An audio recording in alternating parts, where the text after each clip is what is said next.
You got 1,500 people in this room. If the president were sitting in my chair, what would you tell him?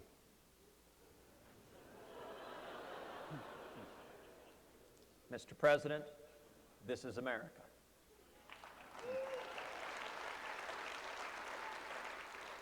Because one of the things that's dangerous about what both Hillary Clinton and Barack Obama say is when they say, as Hillary Clinton did, that her enemy is Republicans, she doesn't just mean the people sitting at this stage. She means the people all across this country who terrify her. When Barack Obama in San Francisco talks about the American people back in 2008 as bitter and angry and clinging to our God and our guns, well, we're not bitter. We are getting pretty angry. And you know what? He can't have either our God or our guns.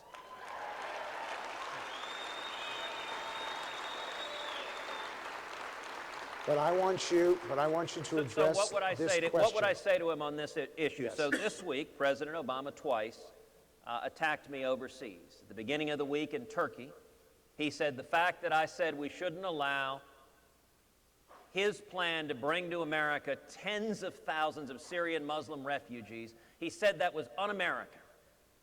And then the next day, in Manila, he said it was offensive. Now set aside the irony of the president standing in Turkey on foreign soil calling me un-American.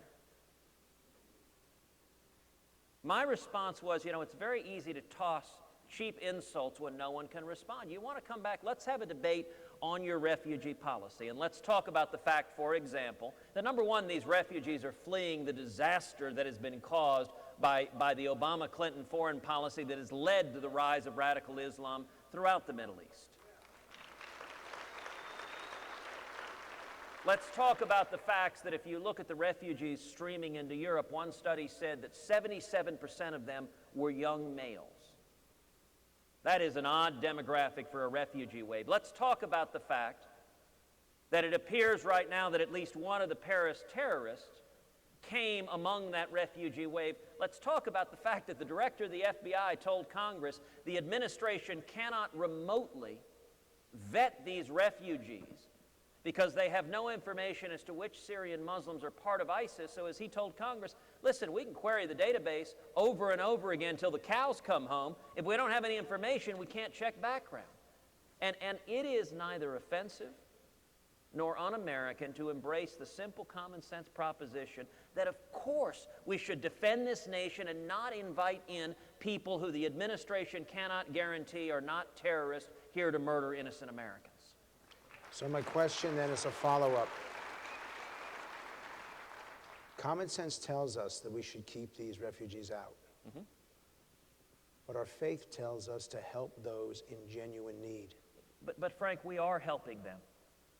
This is a humanitarian crisis. There are many people genuinely in crisis. They should be resettled in the Middle East, in majority Muslim countries. And one of the things that gets discussed very little, do you know how much money the United States is spending right now resettling these refugees? About $1.2 billion. Do you know the next closest country? About $100 million. We spend more than 10 times what any nation on earth spends, and I get tired of listening to President Obama and Hillary Clinton lecture the American people that we're somehow ungenerous when we're providing for these people, but we don't want to risk the safety of our children here at home. Frank.